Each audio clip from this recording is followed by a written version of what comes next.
हाँ जी, नमस्कार। उम्मीद है आप सभी आनंद में होंगे। चलो बहुत बढ़िया, ईश्वर का लाख लाख शुक्र है कि आप आनंद में हैं। तो हम लोग थोड़ा सा कल पढ़े थे पर्यायवाची की श्रृंखला। उस श्रृंखला को अपन थोड़ा सा और आगे सिलेबस में है, देखे थे क्या आप? देख लिए क्या सिलेबस आपने? एक बार मेरे पास भेज दो फटाक से, है ना, भगवान करे मैं भी देख लूं। पर्यायवाची तो होना चाहिए ना, समानार्थी दे रखा नहीं है क्या? ऐसे कैसे हो सकता है? कोई बात नहीं, कोई बात नहीं।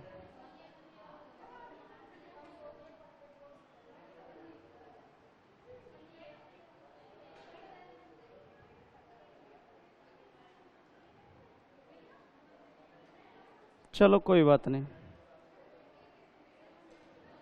अच्छा, अनेकार्थी विलोम शब्द ये है आपके, है ना? कोई बात नहीं, लो। हाँ, महसूस हो गया, नहीं है।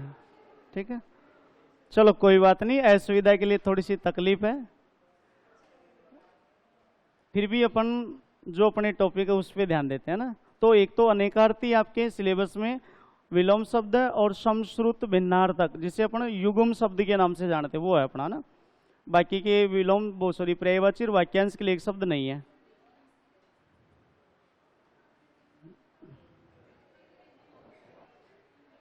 हाँ, वो पारिभाषिक शब्दावली वाली है ना, वो पारिभाषिक शब्दावली है, वो तो वो अलग है। तो अपन शुरुआत करते हैं, अनेकार्थी शब्द ले लेते हैं, कोई बात नहीं, जैसा भी है जो भाग है वही पढ़ेंगे।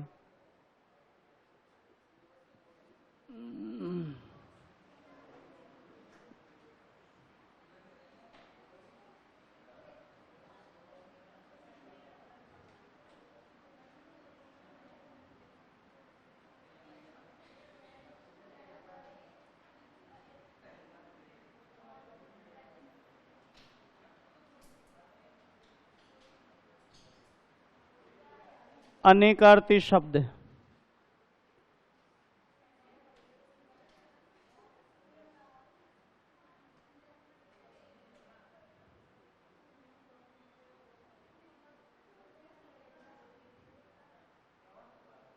आप लोग भी बातें करते हैं। अनेक प्लस अर्थ प्लस ई,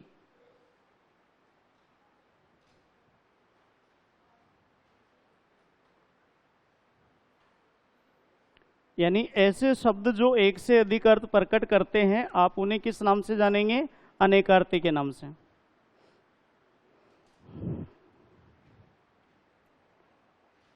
हेडिंग डालिए और आगे लिखो परिभाषा।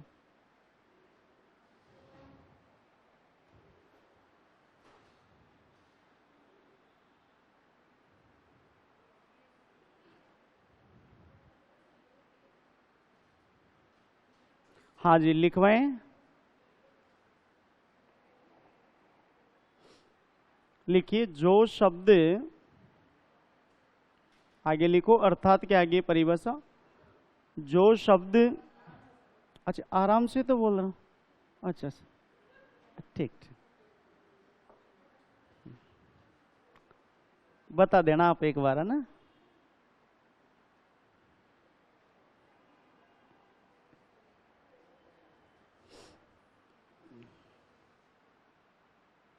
आज जनसंख्या कम है क्या क्लास में?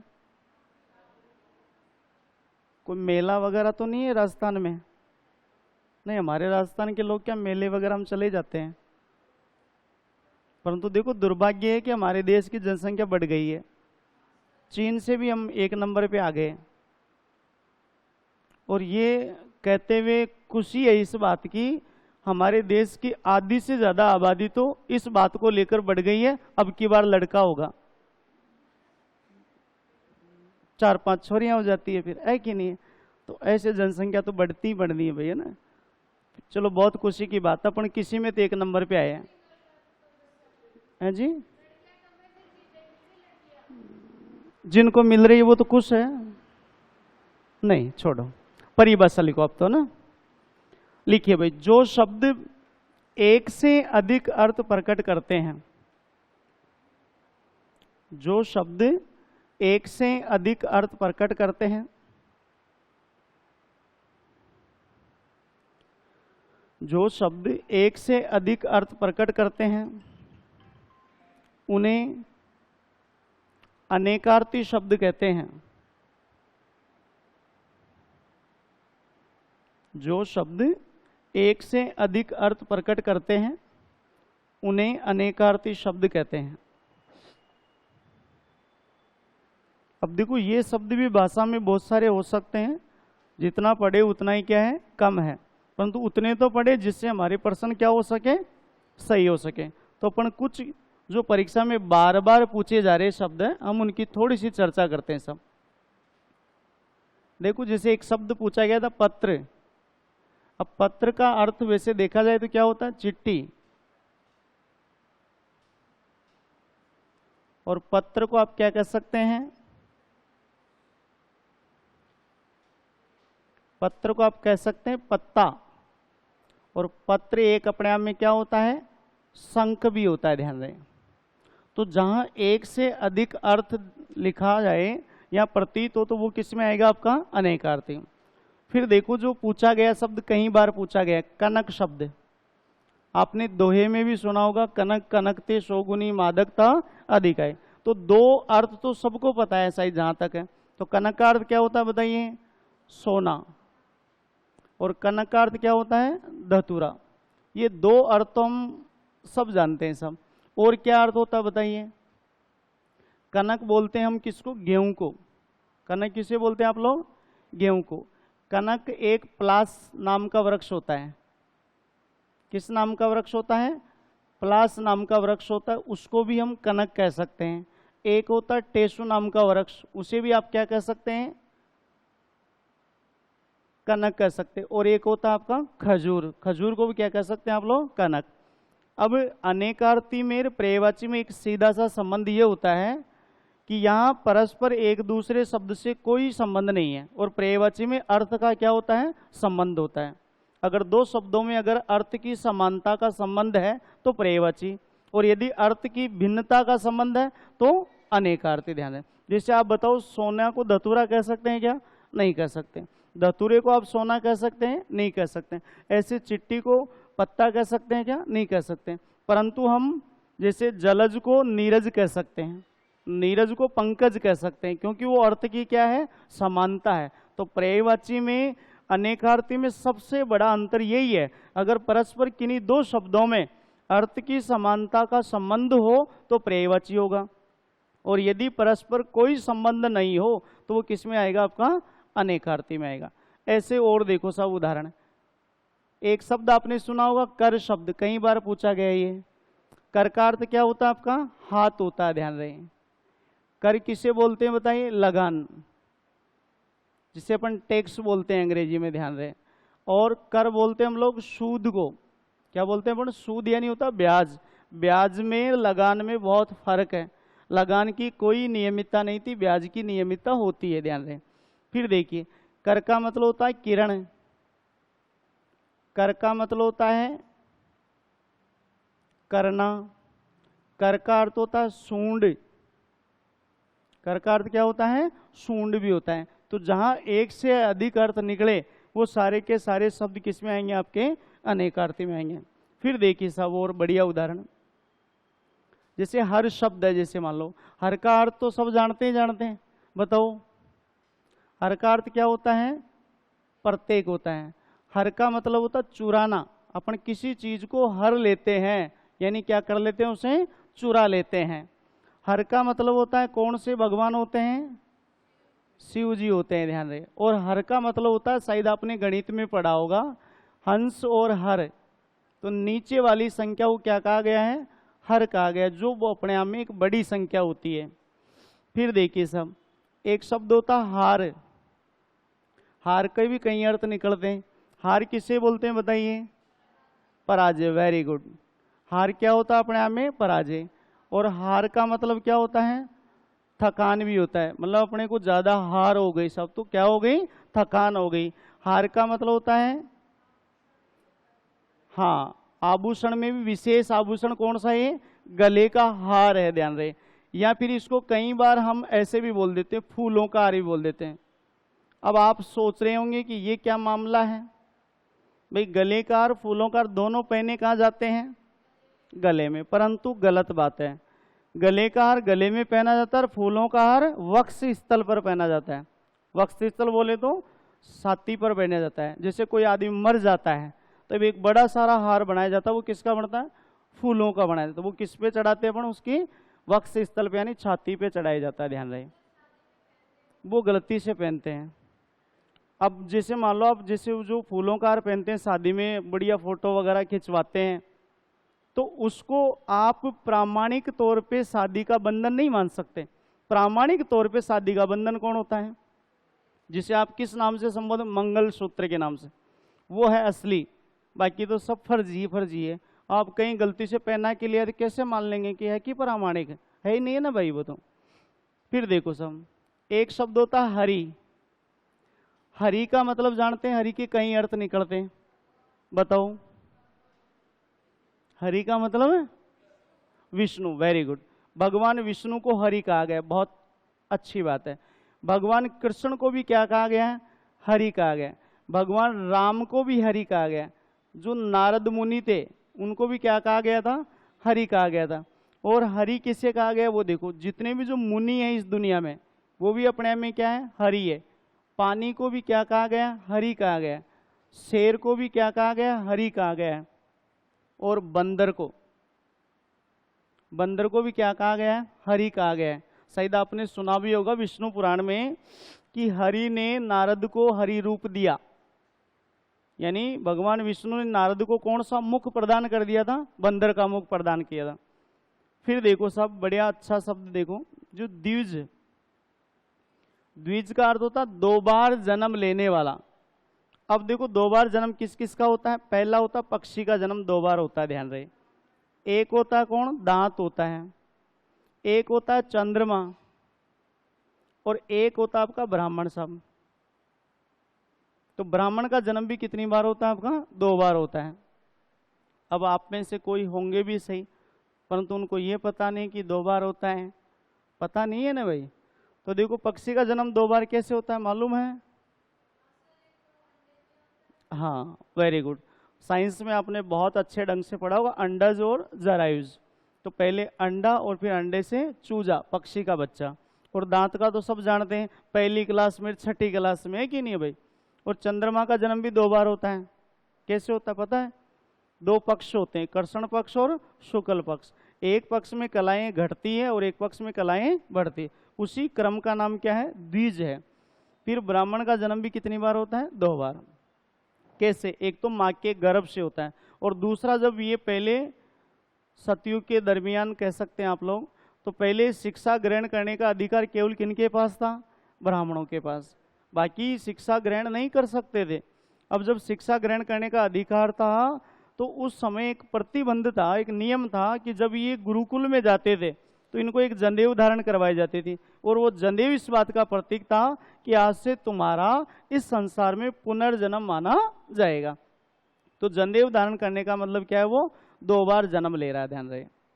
फिर देखिए सब, एक शब्द होता है आपका अक्ष। अक्ष का अर्थ होता है ब्रह्मा। अक्ष बोलते हैं हम केंद्र को। अक्ष होता है दूरी, और अक्ष होता है पासा। जहां हम एक से अधिक अर्थ ग्रहण करेंगे वो किस में आएगा आपका? अनेकार्थक में। एक शब्द होता है पद।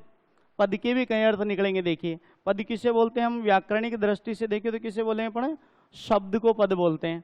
फिर देखिए पद अपने आप में क्या होता है? एक स्थान होता है, और जिस इंसान को स्थान मिली जाए उससे क्या मिल जाती है? प्रतिष्ठा, यानी इज्जत मिल जाती है, ध्यान रहे।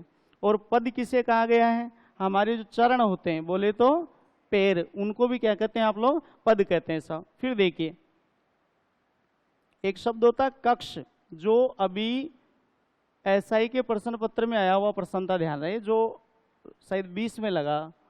अब देखो साहब कक्ष का अर्थ होता है कमरा, और कक्ष किसे बोलते हैं आप लोग? रनिवास को। किसे बोलते हैं अपने? रनिवास को बोलते हैं, ध्यान रहे। रनिवास जानते हैं, जहां रानियां रहती है। और कक्ष होता है अपने आप में एक जंगल। और कक्ष बोलते हैं आप लोग धोती को। किसे बोलते हैं आप लोग? धोती को बोलते हैं कक्ष, ध्यान रहे। और देखिए बढ़िया उदाहरण, जैसे एक शब्द होगा अली। अली के भी कई अर्थ निकलते हैं, ध्यान रहे। अली किसे बोलते हैं आप लोग? बोहरा। हालांकि अपन जब शब्द युग्म पढ़ेंगे तो बड़ी की मात्रा होते ही सकी हो जाती है, परंतु अनेकार्थक में सकी इसका भी मतलब बनता है, ध्यान रहे। और किसे बोलते हैं आप लोग? कोयल को बोलते हैं। और एक होता है आपका बिच्छू। तो जहां एक से अधिक अर्थ निकले वो किस में आएगा? आपका अनेकार्थक में आएगा। एक होता है कर्ता। कर्ता का अर्थ होता है मुखिया। कर्ता का अर्थ क्या होता है आपका? मुखिया होता है। और कर्ता किसे बोलते हैं? हिंदी में कौन सा कारक होता है? ये पहला कारक होता है, ध्यान रहे। कर्ता अपने आप में होता है काम करने वाला। काम करने वाला। एक शब्द होता है आम। आम अपने आप में क्या होता है? एक फल होता है।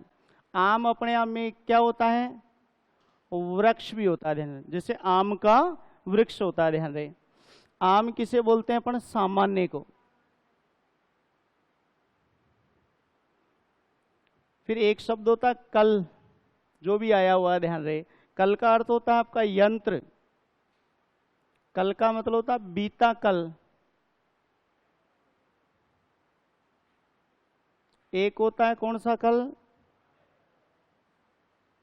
आने वाला कल। और एक कल बोलते हैं अपन ध्वनि को। जैसे नदियां कभी कभार ध्वनि करती, तो कौन सी ध्वनि करती है? वो कल कल वाली ध्वनि करती है। फिर देखिए सब,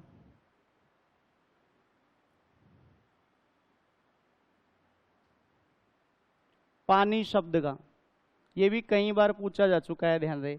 पानी का क्या क्या अर्थ होता है बताइए? अर्थ की बात पूछ रहे हैं, पर्यायवाची की बात नहीं पूछ रहे हैं, ध्यान रहे। पानी अपने आप में एक जीवन है साहब।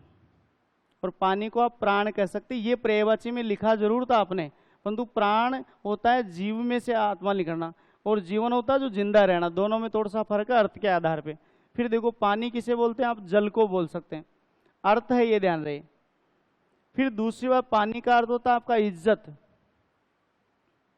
सुना होगा आपने, कई बार अपन कहते हैं ये तो पानी पानी हो गया साहब, बेइज्जत हो गया, लज्जित हो गया। या फिर पानी का अर्थ होता है चमक। दोहा सुना होगा आपने रहीम दास जी का कि रहीमन पानी राखे बिन पानी सब सून, पानी गए उबरे मोती मानस चून, ध्यान रहे। तो चमक आ जाती है कई बार, जिससे पानी का विलय होते तो आपका जो मोती होता है उसमें क्या आ जाती है? पानी की वजह से चमक आ जाती है। और कई बार हम अकस्मात कह भी देते हैं, अगर मान लो कोई लड़का गांव से आ जाए मेरी तरह शुद्ध काला, मान लो जी, तो कोई काला व्यक्ति भी अगर शहर में आके रह जाए तो शहर की हवा लगते ही क्या करते हैं? आजकल तो क्या आ गई है इसमें? चमक आ गई। जयपुर का क्या लग गया इसे? पानी लग गया, ध्यान रहे। तो ऐसा कह देते हैं अपन कई बार। एक होता है जलज। अब जलज का अर्थ होता है जल में जन्म लेने वाला। अब जल में कौन कौन जन्म लेते हैं? देखो भाई, जैसे सबसे पहले तो कौन लेता है? कमल कह सकते हैं। जल में शायद आपने सुना होगा सिंगाड़ा। सिंगाड़े का जन्म भी कहाँ होता है? आपका जल में होता है। और जल में कौन होती है आपको पता है? शायद मीन। मीन बोले तो मछली। और शायद आपने सुना होगा एक शंख, और एक होती सीप। इनका जन्म भी हमेशा कहाँ से होता है? जल से होता है। जल से जन्म लेते हैं, समुद्रों से। तो इस प्रकार से आप ये कह सकते हैं कि जो शब्द एक से अधिक अर्थ प्रकट करेंगे उन्हें हम किस नाम से संबोधन करेंगे? अनेकार्थ। एक बार ऐसे कैसे उतार लो।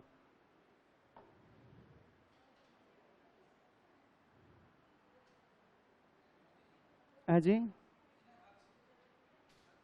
अक्सा, दूरियां, दूरी तो है। अब सही है। अच्छा ओ, अच्छा दूरी, ओ माय दिस, ये वाला कहना चाह रहे हो? ओके ओके ओके, उतारिए सब, ऐसे कैसे उतार लीजिए आप लोग।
हाँ जी, लिख लिए।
एक आध उदाहरण और है, वो भी अपन लिख लेते हैं ना, बाकी को स्वयं को पढ़ना पड़ेगा। ध्यान दें, जो भी अन्य जो उदाहरण बच जाते हैं अपने को,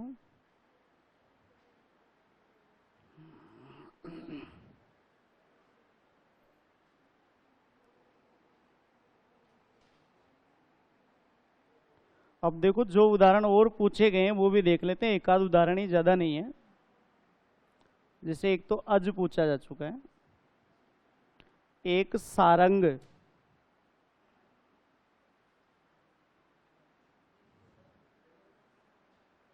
अज और सारंग, और एक शब्द और पूछा गया है, वो था अग्र। इन तीन के भी अपन उदाहरण लिख लेते हैं, ध्यान रहे। देखो अज का अर्थ होता है बकरा या बकरी भी कह सकते हैं आप लोग। अज का मतलब होता है अजन्मा, और अज का मतलब होता है राजा दशरथ के पिता।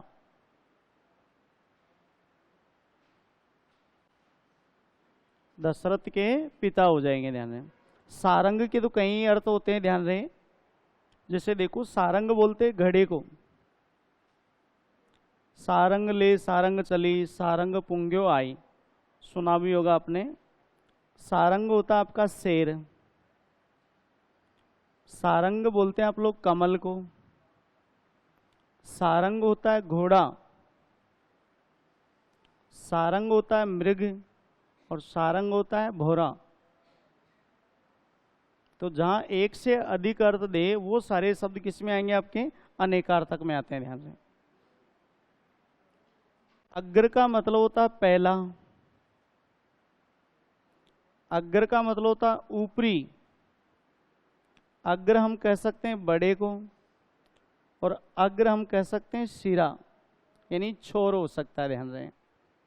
तो जो एक से अधिक अर्थ दे वो सारे शब्द किस में आएंगे, आपके अनेकार्थी में।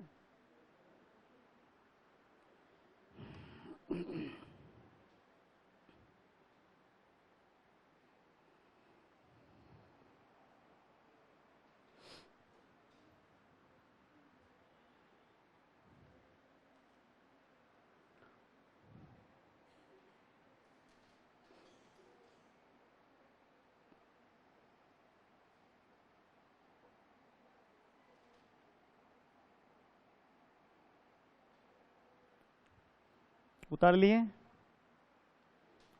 अब एक प्रश्न हो जाए ताकि अपने को थोड़ा सा एहसास हो जाए कि अपन सही पढ़ रहे हैं। प्रश्न लिखवाएं, लिखिए प्रश्न। 1 मिनट रुकें, बिल्कुल रुक गए सब, आदेश कर देना आप, है ना।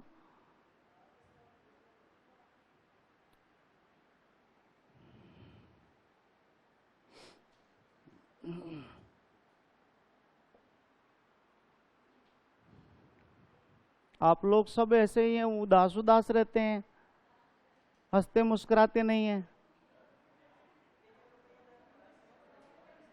वैसे हंसना चाहिए, स्वास्थ्य के लिए अच्छा होता है, पर जब आप लोगों को मैं देखता हूं तो मैं भी आप ही की तरह हो जाता हूं। फिर बाकी और बेच में ऐसा लगता है कि आपका बेच अलग ही प्रकृति से आया है कि नहीं। वैसे हंसना चाहिए स्वास्थ्य के लिए, समझ रहे हैं।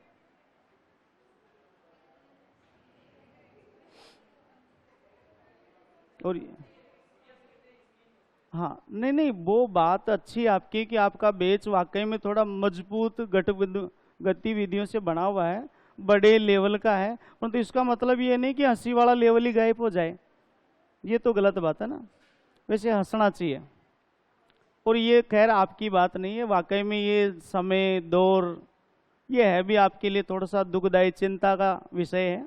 इसमें आदमी की हंसी थोड़ी कम हो ही जाती है, और उम्र का लिहाज फिर मना कर देता है कि रहने दे भाई, तू क्या हंसेगा भाई, कि नहीं। तो मैं समझता हूँ कि आपकी भावनाओं को, परंतु फिर भी बच्चे कुछ पलों में भी थोड़ा सा हंस लिया करो, ताकि अपने आप में ऐसा लगे कि आप जिंदा हो संसार में, नहीं तो घोषित कर दोगे आपको। हाँ बिल्कुल सत्य ये बात है, इसलिए हंसना चाहिए। मैं तो आपको पता है 5वीं क्लास में पढ़ा था तब भी हंसता था, और आज भी हंसता हूँ। मैं 5वीं क्लास में पढ़ता था तो वहाँ देखो हंसी के दौर कितने गजब के आते हैं। हमारी क्लास में हम 13 बच्चे थे, जिनमें एक लड़की थी और 11-12 लड़के थे हम, और मेरी हाइट थोड़ी छोटी थी, इसलिए गुरुजी मेरे को यही कहते हैं, बेटा तू इसके साथ बैठा कर। मेरे तो मन में उस दिन से लड्डू फूट रहे भाई। अब गलती से भी मैं लड़की से अगर पेन भी मांग लूं, वो मुस्कुरा के पेन दे, तो पीछे वाले मैंने कहा ये क्या बात है भाई। बड़ा दुर्भाग्य वाला दौर था। मैं उसको कोई पेंसिल दे दूं तो भी पीछे वाले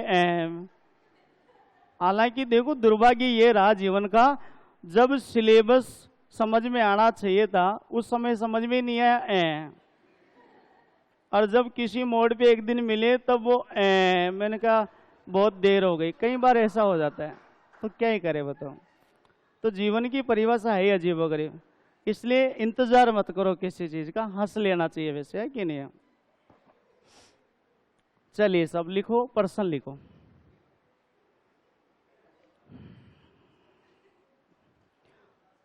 लिखो द्विज। द्विज शब्द का अर्थ नहीं है। द्विज शब्द का अर्थ नहीं है। प्रश्न को बड़ी ध्यान से देखना है, कहीं गलती के शिकार नहीं हो जाए आप लोग। पहला चांद, दूसरा भास्कर, तीसरा खग,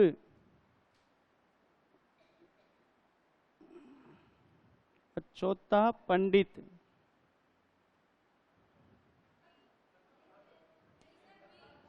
भास्कर, वेरी गुड। प्रश्न को वो कैसे भी घुमा सकता है, बस ये सावधानी रखनी है अपने को। भास्कर होता सूर्य, और सूर्य का जन्म 2 बार नहीं होता है। बाकी देखो चंद्रमा को चांद कह सकते हैं आप लोग, खग पक्षी को कह सकते हैं, और पंडित ब्राह्मण को कह सकते हैं। तो प्रश्न की दिशा को जरूर समझें आप लोग।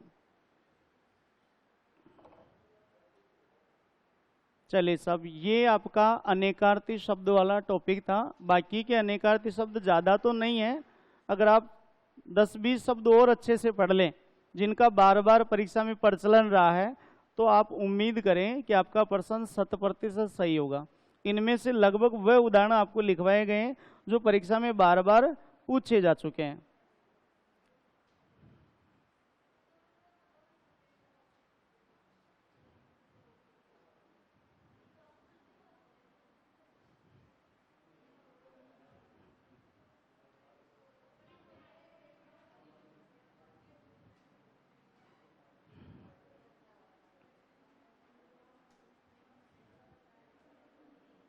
मिटा दिया जाए।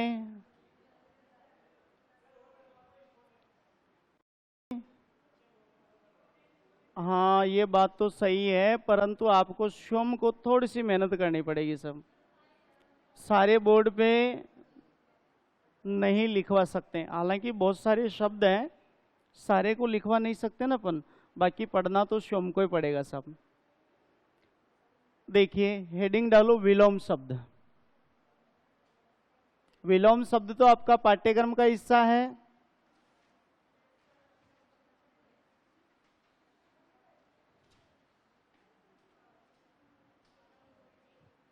अब देखो विलोम शब्द का पहली बात तो अर्थ क्या है, ध्यान रहे।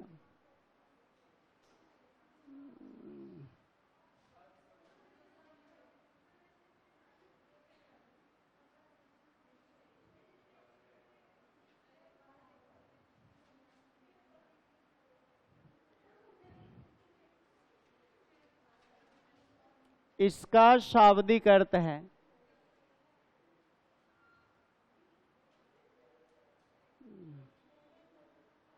इसका शाब्दिक अर्थ है उल्टा या विपरीत।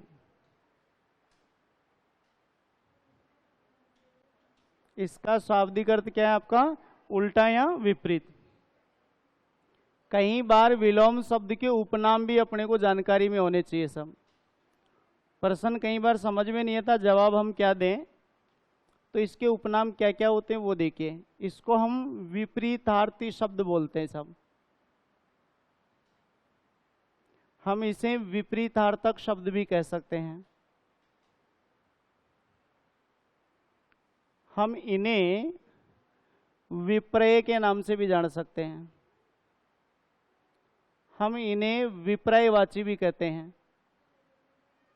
अब देखो, पर्यायवाची में विपर्यवाची में महज थोड़ा फर्क है। तो ये सारे इसके क्या है, उपनाम है सब। अगर वहां गलती से भी ये आ गया कि राजा का सही विपर्यवाची होगा, तो विपर्यवाची का मतलब विलोम शब्द नहीं कि पर्यायवाची शब्द, ध्यान रहे। तो थोड़ा सा अपने को इनके उपनामों की भी जानकारी होनी चाहिए। लिखिए इसके आगे फिर परिभाषा।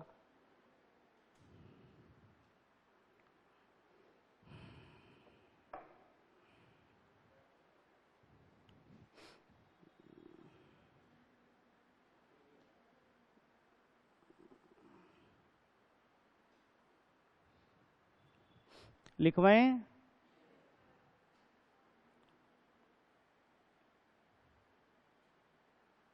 लिखिए, जो शब्द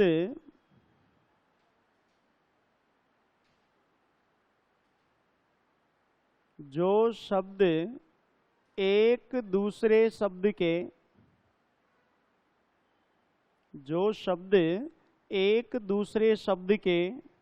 विपरीत अर्थ प्रकट करते हैं, जो शब्द एक दूसरे शब्द के विपरीत अर्थ प्रकट करते हैं, उन्हें विलोम शब्द कहते हैं। उन्हें विलोम शब्द कहते हैं।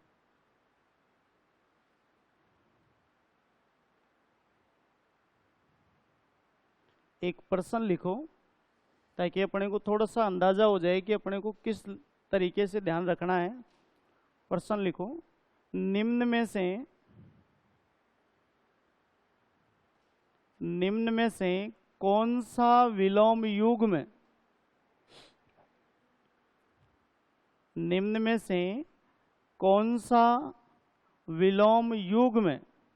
सुसंगत है? निम्न में से कौन सा विलोम युग्म सुसंगत है? पहला ऑप्शन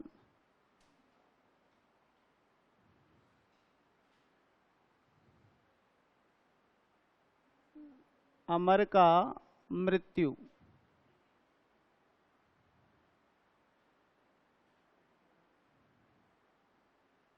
दूसरा ऑप्शन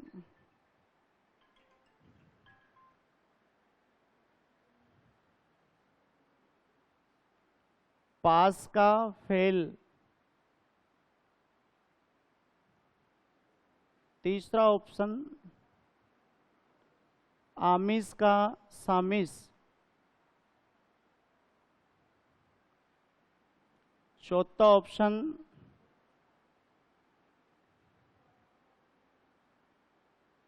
महाजन का तटपुंजा। आपको सही वाला विकल्प चुनाव करना है। सुसंगत यानी सही और असंगत यानी गलत वाला।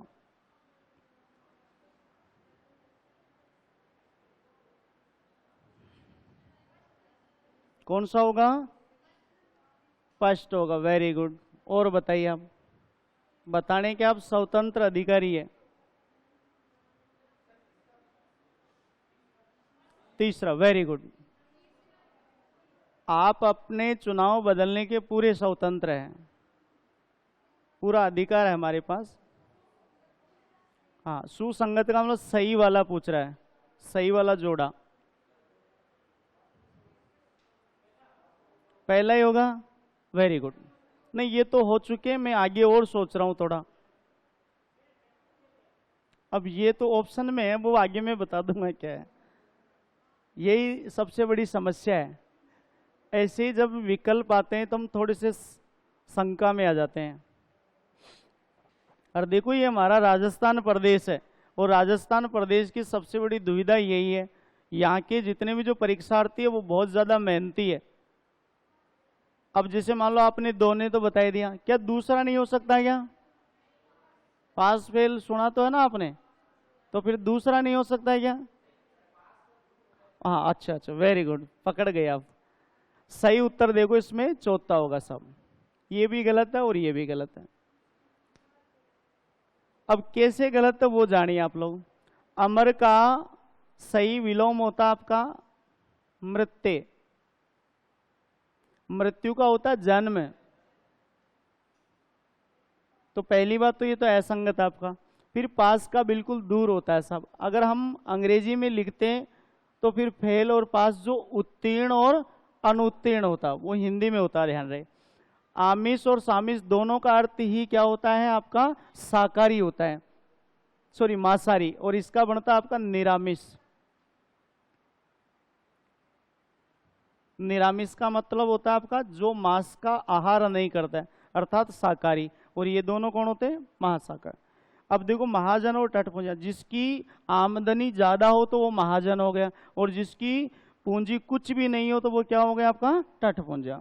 तो ये सही है, इसमें ध्यान है। शब्द शब्द में बहुत फर्क है। एक ही शब्द के कई सारे ऐसे नियम सुनेंगे अपन जहां शब्द एक जैसे दिखेंगे परंतु विलोम एक जैसे कभी भी नहीं होते हैं।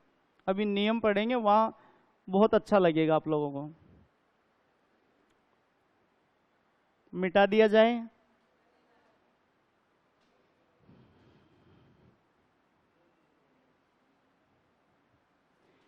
अब विलोम शब्दों को हम रटें तो ये गलत बात है। अगर विलोम शब्दों को थोड़ा सा समझा जाए, थोड़ी सी नियमों की जानकारी अपने को भली भांति ढंग से हो जाए, तो मेरा ऐसा मानना है कि पर्सन लगभग सही दिशा में जाएगा आपका। तो कुछ नियम है साहब इसमें। तो नियम संख्या 1 देखते हैं आप लोग।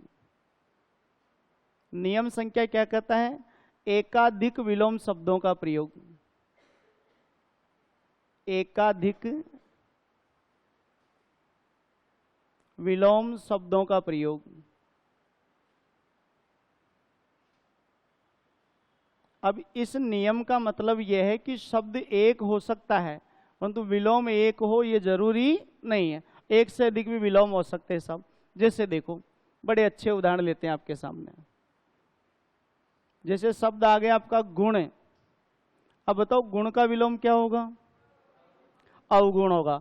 परंतु गुण का सही विलोम होता है दोष, और दोष ऑप्शन में नहीं हो तो कर सकते हैं आप क्या, अवगुण। परंतु दोनों में तुलना के आधार पर प्रश्न आ जाए, कई बार आता निकटतम और दूरतम आ जाता है, तो पहले किसको करेंगे अपन, दोष को करेंगे। ध्यान रहे दोनों ऑप्शन में है। ऐसे ही देखो साहब और बढ़िया उदाहरण, जैसे ऐच्छिक शब्द कई बार पूछा जा चुका है। ऐच्छिक का विलोम पूछे क्या बताएंगे आप लोग, अनैच्छिक। परंतु इसका सही विलोम होता अनिवार्य। अनिवार्य ऑप्शन में नहीं हो तो आप कर सकते हैं अनैच्छिक कर सकते हैं। ऐसे और देखिए साहब, जैसे रीत शब्द आ जाए। रीत का अर्थ होता सत्य, और रीत का सही विलोम बनता अलीक, और अलीक ऑप्शन में नहीं रहे तो आ सकता आपका अनरीत भी आ सकता है। ऐसे शब्द आया था अभी रिज्जू। रिज्जू का अर्थ होता सीधा, और रिज्जू का अगर विलोम पूछे तो क्या बनता है, वक्र बनता है। वक्र का मतलब होता टेढ़ा। और अभी हरियाणा टेट में वक्र ऑप्शन में नहीं था, वहां ऑप्शन में आ गया कौन आ गया, तिर्यक। तो तिर्यक भी आप कर सकते हैं। और अभी हमारे राजस्थान प्रदेश में एसआई का या सेकंड ग्रेड का प्रश्न पत्र था हिंदी का, उसमें आया था कि रिज्जू का विलोम नहीं है। प्रश्न आ गया सब, रिज्जू का विलोम नहीं है। ऑप्शन में आ गया वक्र, तिर्यक, टेढ़ा और सीधा। तो कौन नहीं होगा, सीधा नहीं, क्योंकि सीधा क्या हो गया उसका पर्यायवाची हो गया। ध्यान दें। फिर देखो राजा। राजा का विलोम होता है बताओ, रंक होता है। Very good. परंतु रंक ऑप्शन में नहीं हो तो कर सकते हैं आप लोग प्रजा, और प्रजा भी ऑप्शन में नहीं हो तो कर सकते हैं आप लोग रानी। और ये ऐसा ही कि प्रश्न पत्र में आया था कि राजा का विलोम नहीं है। चौथा ऑप्शन था सेनापति। तो सेनापति क्या होता है, राजा का पर्यायवाची होता है। तो ये तीनों ऑप्शन के आधार पर विलोम माने गए हैं। परंतु तुलना की जाए तो प्राथमिकता किसको देंगे, सबसे पहले रंग को देंगे। ध्यान दें। और देखिए अच्छे उदाहरण, जैसे ईसत शब्द। ईसत का विलोम होता है आपका परचूर। ईसत का मतलब कम मात्रा में, परचूर का मतलब पर्याप्त मात्रा में। तो पर्याप्त भी हो सकता है इसका विलोम। ऐसे देखो, सामान्य का विलोम पूछ ले आपसे तो क्या करेंगे आप लोग बताओ? विशेष।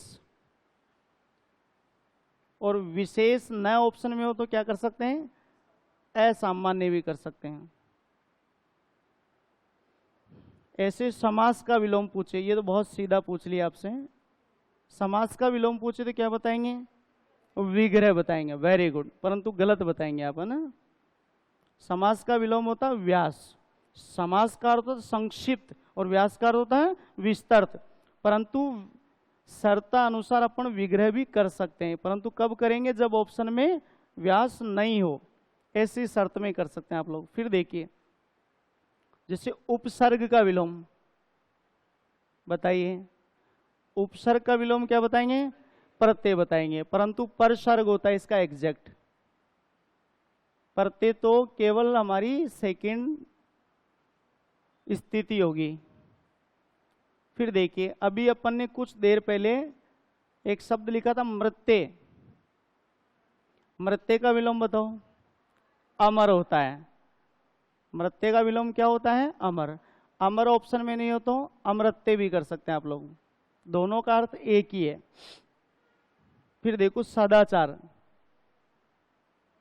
सदाचार का विलोम पूछे आपसे तो दुराचार। और दुराचार ऑप्शन में नहीं हो तो कदाचार। फिर ऐसे अपने से सज्जन का विलोम पूछे तो सज्जन का विलोम पूछे तो बताएंगे आप लोग क्या? दुर्जन। और दुर्जन ऑप्शन में नहीं हो तो खल। ये सेकंड ग्रेड में आया था। अभी ऑप्शन में दुर्जन नहीं था, वहां पर क्या दिया गया था? खल दिया गया था। खल का मतलब दुष्ट और सज्जन का मतलब होता है सीधा साधा प्राणी, ध्यान रहे। फिर देखिए, अपेक्षा का।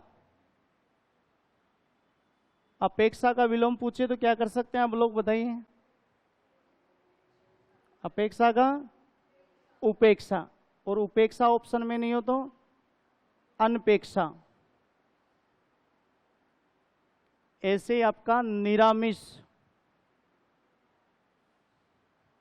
निरामिष का विलोम कर सकते हैं आप लोग आमिष। और आमिष ऑप्शन में नहीं हो तो सामिष। तो बस थोड़ी सी नियम की जानकारी होना जरूरी है आपको। लिखिए आप लोग।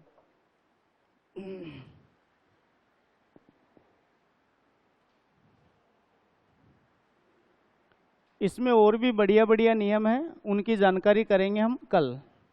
फिलहाल समय उचला आपसे रुखसत होने का।